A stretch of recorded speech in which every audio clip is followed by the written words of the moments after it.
Hey everyone, and welcome back to the channel. Today, we're diving deep into a question I get all the time.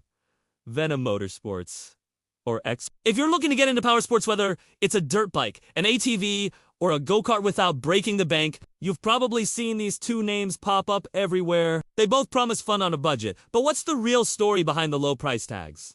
Is one a clear winner? In this video, we're going to break down the pros and cons of each brand to help you decide which one, if either, is right for you. Let's get into it.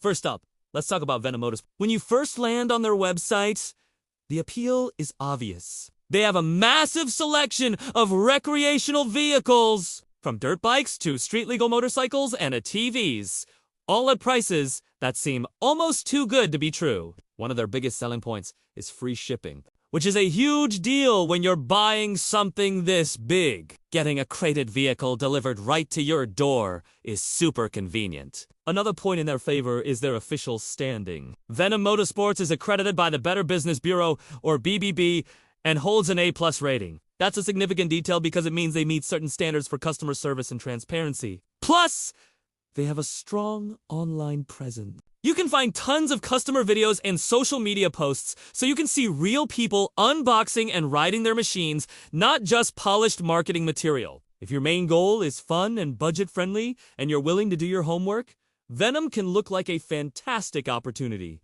However, it's not all sunshine and rainbows. A quick search online reveals a pattern of customer complaints. Many buyers report issues with build quality right out of the crate, things like poor wiring, improperly mounted parts, or just components that break way to it. This leads us to the next major concern: warranty and customer support. While a warranty might be offered, some customers have had a nightmare trying to actually use it. We've seen complaints about necessary parts being unavailable, long delays for replacements, and the fact that the warranty often doesn't cover the labor costs to fix the problem. So, if something breaks, you might get the part for free, but you'll be paying a mechanic or spending your own time to install it.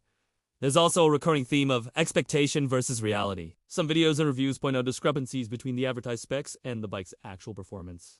Maybe the top speed isn't quite what was claimed, or the suspension isn't as robust as it looked online. Another huge red flag is potential registration and insurance trouble. I found at least one review where a buyer couldn't get their bike insured because the model was unlisted in the insurance company's system, essentially turning their new purchase into a very expensive paperweight. Finally, be very aware of their all-sales final policy. If you're unhappy with your purchase, returning it can be difficult, if not impossible, without incurring hefty costs. So with Venom, you might get a great deal, but you're also taking a gamble on quality and after-sales support. Alright, let's shift gears and look at X-Pro, often found as X-Pro USA. Much like Venom, X-Pro's main draw is incredible value for your money. Riders consistently report that you get a lot of machine for the price. They are a very popular choice for beginners or anyone on a tight budget. They offer a range of smaller displacement models, like 110cc and 125cc bikes, which are perfect for new riders who are just learning the ropes and don't need a ton of power. Similar to Venom, X-Pro also offers free shipping and other promotions to sweeten the deal. One thing that stands out is that many of their models come with decent frames and components that are actually upgradable.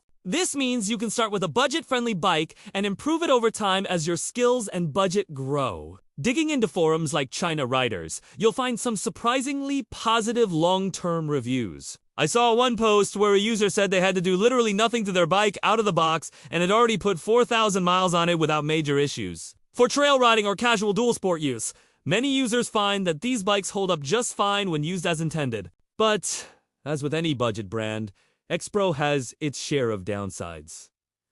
The biggest one is inconsistent quality control. While one person might get a perfect bike, the next person could receive one with faulty brakes, weak shocks, or other issues right from the start. It's a bit of a lottery. Parts and support can also be a challenge. If you have a less common model, finding replacement parts can become a frustrating scavenger hunt. This is a common issue with many Chinese-made bikes, not just X-Pro. You also need to be mindful of legal restrictions. Some X-Pro models are not legal for sale in certain states, most notably California, because they don't meet the strict CARB emission standards. Always check your local laws before you buy. And let us be realistic. A budget bike isn't going to have the same performance or polished finish as a premium brand like Honda or Yamaha. You should expect to do more maintenance and potentially upgrade parts sooner. Finally, there's the assembly factor. Most X-Pro units are shipped in a crate and require you to do the final assembly yourself, attaching the handlebars, front wheel, and so on. If you're not mechanically inclined, this can add a layer of complexity and potential for error. So, who wins the showdown? Venom or X-Pro? The honest answer is, it depends entirely on you. Neither of these brands is for the rider who wants a flawless, zero-hassle experience right out of the box. If that's you, you're better off saving up for a Japanese or European brand. However, if you on a tight budget and you a hands-on person who doesn't mind turning a wrench, both brands offer a path into the sport. Venom seems to position itself as a more established dealer with that BBB rating and a wide catalog. But they are dogged by more numerous and serious complaints about quality and post-sales support. The all-sales final policy is a major risk. X-Pro, on the other hand, seems to have a slightly better reputation among enthusiasts in forums, especially for their smaller dirt bikes. The community seems to acknowledge that you get what you pay for, but that what you get is often a solid, upgradable platform for the money, provided you don't get unlucky with quality control. My final advice is this. If you decide to go with either brand, do your research on the specific model you want. Join forums, watch dozens of YouTube reviews, and understand exactly what you're getting into. Be prepared to tighten every bolt, check every wire, and become your own mechanic. If you're willing to do that, you can have an absolute blast for a fraction of the cost. But if you're not, you might just be buying yourself a massive headache. What are your experiences with Venom or X-Pro? Let me know down in the comments. Your feedback could help someone else make a better decision. Thanks so much for watching. If you found this video helpful, please give it a thumbs up and consider subscribing for more honest reviews and guides. Ride safe, and I'll see you in the next one.